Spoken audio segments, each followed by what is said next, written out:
Hello, welcome back my YouTube channel. After long time ನಾನು ನಿಮ್ಮ ಮುಂದೆ ಬಂದಿದ್ದೀನಿ. ವಿಡಿಯೋ ಮಾಡಿ ತುಂಬ ದಿನವೇ ಆಗಿಬಿಟ್ಟು. ಸ್ವಲ್ಪ ನಮ್ಮ ಬಾವಂದು ಮದುವೆ ಇತ್ತು. ಸೊ ಹೀಗಾಗಿ ನಾವೆಲ್ಲರೂ ಸಹ ಮದುವೆಗೆ ಹೋಗಿದ್ವಿ. ಅದನ್ನು ವ್ಲಾಗ್ ಮಾಡೋಣ ಅಂದ್ಕೊಂಡೆ, ಬಟ್ ಟೈಮೇ ಸಿಗಲಿಲ್ಲ. ಅದಕ್ಕೋಸ್ಕರ ಮಾಡಲಿಲ್ಲ, ಕ್ಷಮೆ ಇರಲಿ.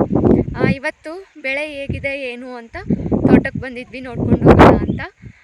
ನೋಡಿ ನನಗೆ ತುಂಬ ಅಂದರೆ ತುಂಬ ಖುಷಿ ಆಗೋಯಿತು. ತುಂಬ ಚೆನ್ನಾಗಿ ಬಂದಿದೆ ಬೆಳೆ ಎಲ್ಲ.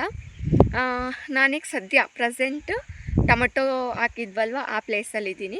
ನೆಕ್ಸ್ಟು ನಾನು ಮೆಕ್ಕೆಜೋಳದ ಹಾಕಿರೋದ್ರದ್ದು ತೋರಿಸ್ತೀನಿ, ಹಾಗೆಯೇ ಈರುಳ್ಳಿ ಅಪ್ಡೇಟೂ ತೋರಿಸ್ತೀನಿ.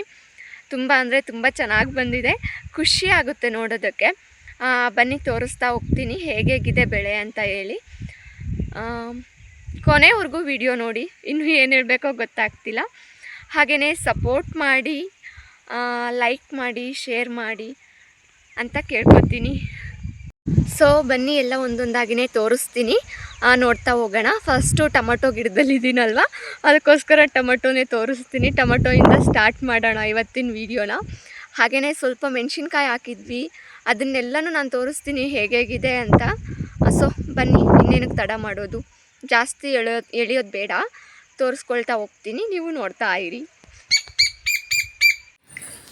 ಸೊ ನೀವೀಗ ಇಲ್ಲಿ ನೋಡ್ತಿದ್ದೀರಲ್ಲ, ಇದು ಬಂದುಬಿಟ್ಟು ಲಾಸ್ಟ್ ಟೈಮ್ ಈರುಳ್ಳಿ ಸಸಿ ಸ್ಯಾಲ್ಟೇಜ್ ಆಗಿದೆ ಅಂತ ಟೊಮೊಟೊ ಸಸಿನೂ ನಾಟಿ ಮಾಡಿದ್ವಲ್ಲ, ಅದು ಆಲ್ರೆಡಿ ದಾರ ಎಲ್ಲ ಕಟ್ಟಿದ್ದಾರೆ. ದಾರ ಕಟ್ಟೋದ್ರಿಂದ ಇಳುವರಿ ಹಾಗೆ ಬೆಳೆ ತುಂಬ ಚೆನ್ನಾಗಿ ಬರುತ್ತೆ ಅಂತಾರೆ.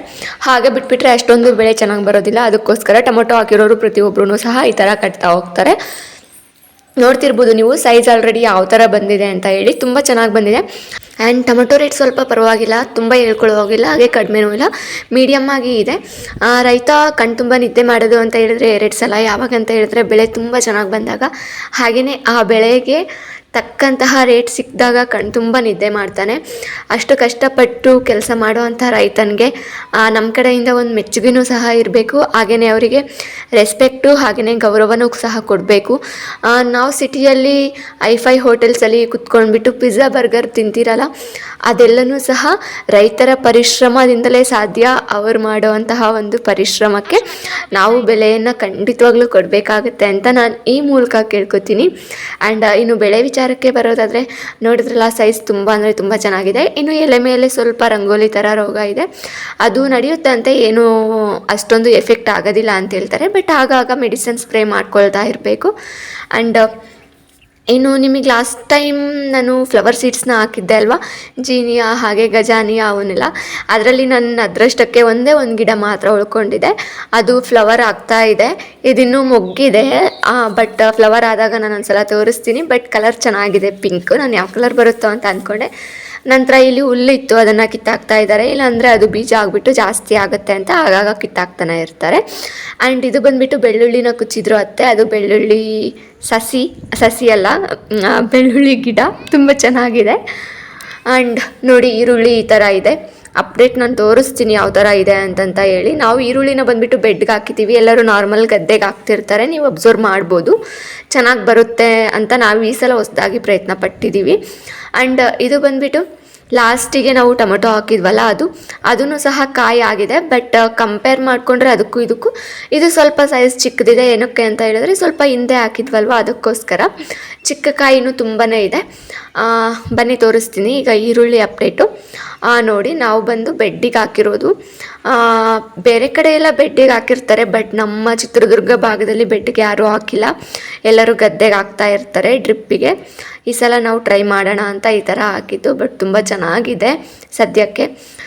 ಸೈಜು ಇನ್ನೂ 1 ಮಂತ್ ಹೋಗಬೇಕು ಇದು ಈರುಳ್ಳಿ ಬರೋದಕ್ಕೆ, ಬಟ್ ಸೈಜ್ ಕಂಪೇರ್ ಮಾಡಿಕೊಂಡ್ರೆ ಚೆನ್ನಾಗಿದೆ.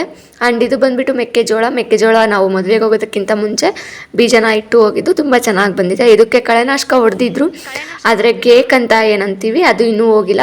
ಗೇಕ್ಗೆ ಅಂತ ಸಪ್ರೇಟ್ ಮೆಡಿಸಿನ್ ಬರುತ್ತೆ, ಅದನ್ನು ತಗೊಂಡು ಬಂದು ಹೊಡಿಬೇಕು, ಹಾಗಾದರೆ ತುಂಬ ಚೆನ್ನಾಗಿ ಹೋಗುತ್ತೆ.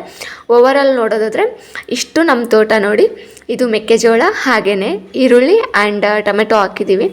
ತುಂಬ ಚೆನ್ನಾಗಿದೆ ಸದ್ಯಕ್ಕೆ ಬೆಳೆ, ಬಟ್ ರೇಟ್ ಸಿಕ್ಕಿದ್ರೆ ತುಂಬ ಚೆನ್ನಾಗಿರುತ್ತೆ. ದೇವ್ರ ಹತ್ರ ನಾವು ಕೇಳ್ಕೊಳ್ಳೋದು ಅದನ್ನೇ, ಒಳ್ಳೆ ರೇಟ್ ಸಿಗಲಿ ಅಂತ ಹೇಳಿ. ಆ್ಯಂಡ್ ಮನೆ ಬಳಕೆಗೆ ಅಂತ ಹೇಳಿ ನಾವು ಮೆಣಸಿನ್ಕಾಯಿ ಗಿಡನ ಹಾಕ್ಕೊಂಡಿದ್ವಿ. ನೀವು ಇಲ್ಲಿ ನೋಡ್ತಿರ್ಬೋದು ಈ ಗಿಡಕ್ಕೂ ಆ್ಯಂಡ್ ಈ ಗಿಡಕ್ಕೂ ಡಿಫ್ರೆನ್ಸು. ಇದು ಏನೋ ರೋಗ ಬಂದಿದೆ, ಬಟ್ ಇದಕ್ಕೇನು ಸಪ್ರೇಟಾಗಿ ಕೇರ್ ತೊಗೊಳ್ತಿಲ್ಲ, ಯಾಕಂದರೆ ಮನೆ ಬಳಕೆಗೆ ಅಂತ ಅಷ್ಟೇ ಅಲ್ವಾ ಹಾಕಿರೋದು, ಅದಕ್ಕೋಸ್ಕರ. ಮೆಣಸಿನ್ಕಾಯಿ ನೋಡಿ ಎಷ್ಟು ಚೆನ್ನಾಗಾಗಿದೆ ಅಂತ. ನಾವು ಊರಿಗೆ ಹೋಗೋಕ್ಕಿಂತ ಮುಂಚೆ ಆಲ್ರೆಡಿ ತುಂಬ ಇತ್ತು. ನಾವು ಊರಿಗೆ ಹೋದಾಗ ಯಾರೋ ಕಿತ್ತಿದ್ದಾರೆ. ಕೀಳೋದೆಲ್ಲಾದರೂ ಕೀಳಲಿ, ಒಂದು ಬೇಜಾರಿನ ವಿಷಯ ಏನು ಅಂತ ಹೇಳಿದ್ರೆ ಬನ್ನಿ ತೋರಿಸ್ತೀನಿ ನೋಡಿ. ಕಿತ್ಕೊಳ್ಳೋ ಇದರಲ್ಲಿ ಯಾರೋ ತುಳಿದು ಬಿಟ್ಟಿದ್ದಾರೆ ಗಿಡನ. ತುಂಬ ಬೇಜಾರಾಗುತ್ತೆ. ಈಗ ನಾವಾದರೂ ತಿನ್ನೋದೇ, ಅವರಾದರೂ ತಿನ್ನೋದು ಯಾವುದಾದ್ರೂ ತಿಂತಾರೆ. ಚೆನ್ನಾಗಿ ಕಿತ್ಕೊಂಡೋದ್ರೆ ಆಯಿತು. ಈಗ ಮಾಡಿದ್ರೆ ಏನಕ್ಕೆ ಬಂದಂಗೆ, ನಾವು ತಿಂದಂಗಲ್ಲ ಅವರು ತಿಂದಂಗಿಲ್ಲ. ಈ ಥರ ಮಾಡಿದ್ರೆ ಸ್ವಲ್ಪ ಬೇಜಾರಾಗುತ್ತೆ ಅಷ್ಟೇ. ನೋಡಿ ಎಷ್ಟು ಚೆನ್ನಾಗಿ ಮೆಣಸಿನ್ಕಾಯಿ ಬಂದಿದೆ ಅಂತ. ಮನೆ ಬಳಕೆಗೆ ನಾವು ಮಾರ್ಕೆಟಿಂದ ತಂದು ತಿನ್ನೋದಕ್ಕಿಂತ ಈ ಥರ ಮಾಡಿಕೊಂಡು, ಅಂದರೆ ಈ ಥರ ನಾವೇ ಬೆಳ್ಕೊಂಡು ತಿಂದರೆ ಅದ್ರ ಖುಷಿ ಬೇರೆ ಇರುತ್ತೆ. ಹಾಗೆಯೇ ನಾವು ಬೆಳೆದಿರೋದು ಅನ್ನೋ ತೃಪ್ತಿ ಇರುತ್ತೆ. ಹಾಗೆಯೇ ಸ್ವಲ್ಪ ಮೆಡಿಸಿನ್ ಕಡಿಮೆ ಇರುತ್ತೆ, ಆರ್ಗ್ಯಾನಿಕ್ ಆಗೂ ಇರುತ್ತೆ. ಆದಷ್ಟು ಮನೆಯಲ್ಲೇ ಬೆಳ್ಕೊಂಡು ತಿನ್ನೋದಕ್ಕೆ ಟ್ರೈ ಮಾಡಿ, ಮನೇಲಿ ಪ್ಲೇಸ್ ಇರೋರು. ಇದಿಷ್ಟು ಇವತ್ತಿಂದು ತೋಟದ ಅಪ್ಡೇಟ್ ಆಗಿತ್ತು. ನೋಡಿ ಈ ಥರ ಗ್ರೀನರಿಯಾಗಿ ಕಾಣಿಸುತ್ತೆ ಇವಾಗ ಸದ್ಯಕ್ಕೆ ತೋಟ. ನಾನಿದನ್ನೆಲ್ಲ ತೋರಿಸ್ತಿದ್ದೀನಿ ಅಂತೇಳಿ ನಾನೇನು ತೋಟಕ್ಕೆ ಬಂದುಬಿಟ್ಟು ಆಗಲೆಲ್ಲ ಕೆಲಸ ಮಾಡೋದಿಲ್ಲ. ಪಾಪ ನಮ್ಮ ಮನೆಯವರೇ ಎಲ್ಲ ನೋಡ್ಕೊಳ್ತಾ ಇರ್ತಾರೆ. ಬಟ್ ಆಗಾಗ ತೋಟಕ್ಕೆ ಬಂದು ನೋಡ್ಕೊಂಡು ಹೋಗೋದಕ್ಕೆ ಒಂಥರ ಖುಷಿ. ಹಾಗೆಯೇ ಆ ಬೆಳೆನ ನೋಡಿದ್ರೆ ಇನ್ನೂ ಒಂಥರ ಖುಷಿ ಆಗುತ್ತೆ ಚೆನ್ನಾಗಿ ಬಂದರೆ. ನಮ್ಮ ಮನೆಯವ್ರು ನೋಡಿಲಿ, ನನ್ನ ಮಗ ಆಟ ಮಾಡ್ತಾನೆ ಅಂತ ತೊಗೊಂಡು ಬಂದು ನೀರಲ್ಲಿ ಬಿಟ್ಟಿದ್ದಾರೆ. ಅವನಿಗೆ ತೋಟಕ್ಕೆ, ನಮಗೆ ಬೆಳೆ ನೋಡೋದು ಖುಷಿ ಆದರೆ ಅವನಿಗೆ ನೀರಲ್ಲಿ ಆಡೋದು ಖುಷಿ ಆಗೋಗಿರುತ್ತೆ. ನೋಡಿ ಅವನು ಯಾವ ಥರ ಆಡ್ತಿದ್ದಾನೆ ನೀರಲ್ಲಿ ಅಂತ. ಆ್ಯಂಡ್ ನೀರಲ್ಲಿ ಆಡ್ತಿರ್ಬೇಕಾದ್ರೆ ನಾವು ಅವನು ನೆತ್ಕೊಂಡೋದ್ರೆ ಅವನ ಪರಿಸ್ಥಿತಿ, ಹಾಗೆಯೇ ಅವನು ಅಳು ಅದನ್ನೆಲ್ಲ ನೋಡೋದಕ್ಕಂತೂ ಆಗೋದೇ ಇಲ್ಲ. ಆ ಥರ ಆಟ ಮಾಡ್ತಾ ಇರ್ತಾನೆ. ಸ್ವಲ್ಪ ಹೊತ್ತು ಅವನಿಗೂ ಖುಷಿ ಆಗಲಿ ಅಂತಂತ ಹೇಳಿ ನಾವು ನೀರಲ್ಲಿ ಬಿಟ್ಟಿದ್ದು ಅಷ್ಟೇ. ಜಾಸ್ತಿ ಹೊತ್ತು ಬಿಡೋದಿಲ್ಲ, ಯಾಕಂದರೆ ತಣ್ಣೀರಲ್ವ, ನೆಗಡಿ ಆಗುತ್ತೆ ಅನ್ನೋದು ನಮ್ಮ ಇಂಟೆನ್ಷನ್ ಅಷ್ಟೆ. ಆ್ಯಂಡ್ ಯಾವಾಗಲೂ 24 hours ಫೋನ್ ಕೊಟ್ಟು ಕೂರಿಸೋದಕ್ಕಿಂತ ನನಗೆ ಈ ಥರ ತೋಟಕ್ಕೆ ಅಲ್ಲಿ ಇಲ್ಲಿ ಎತ್ಕೊಂಡೋಗಿ ಈ ಥರ ಆಡಿಸೋದು ಸ್ವಲ್ಪ ಬೆಟರ್ ಅಂತ ಅನಿಸುತ್ತೆ. ಅದಕ್ಕೋಸ್ಕರ ನಾವು ಸ್ವಲ್ಪ ಜಾಸ್ತಿನೇ ತೋಟಕ್ಕೆ ಎತ್ಕೊಂಡು ಬರ್ತಾ ಇರ್ತೀವಿ. ನೋಡಿ ಈಗ ನನ್ನ ಮಗನ ಎತ್ಕೊಂಡು ಹೋಗೋದಕ್ಕೆ ಎಷ್ಟು ಹಠ ಮಾಡ್ತಾನೆ ಅಂತ ನೀವೇ ನೋಡಿ.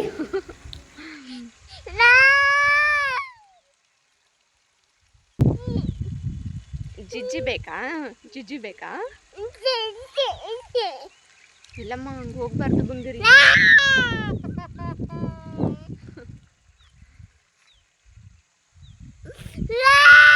ನೋಡಿದ್ರಲ್ವ ನಮ್ಮ ಚಿಲ್ಟು ನೀರಲ್ಲಿ ಬಿಟ್ಟಿಲ್ಲ ಅಂತ ಹೇಳಿ ಯಾವ ಥರ ಎಲ್ಲ ಅಳ್ತಿದ್ದಾನೆ ಅಂತ. ಕೊನೆಗೂ ಇವನಿಗೆ ಸಮಾಧಾನ ಮಾಡೋದಕ್ಕೆ ಅವ್ರ ಅಪ್ಪನೇ ಬರಬೇಕಾಯಿತು. ಇನ್ನೇನು ಇವನು ಎತ್ಕೊಂಡು ಮನೆಗೆ ಹೋಗೋಣ, ಟೈಮ್ ಆಯಿತು ಅಂತ ಹೇಳಿ ಮನೆಗೆ ಹೋಗ್ತಾ ಇದ್ದೀವಿ. ಹಾಗೆಯೇ ವೀಡಿಯೋನು ಸಹ ಎಂಡ್ ಮಾಡ್ತೀವಿ. ಇವತ್ತಿನ ವಿಡಿಯೋ ಇದಾಗಿತ್ತು. ಇಷ್ಟ ಆಗಿದ್ರೆ ಲೈಕ್ ಮಾಡಿ, ಶೇರ್ ಮಾಡಿ, ಹಾಗೆ ಸಬ್ಸ್ಕ್ರೈಬ್ ಮಾಡ್ಕೊಳ್ಳೋದು ಮರಿಬೇಡಿ. Thank you for watching.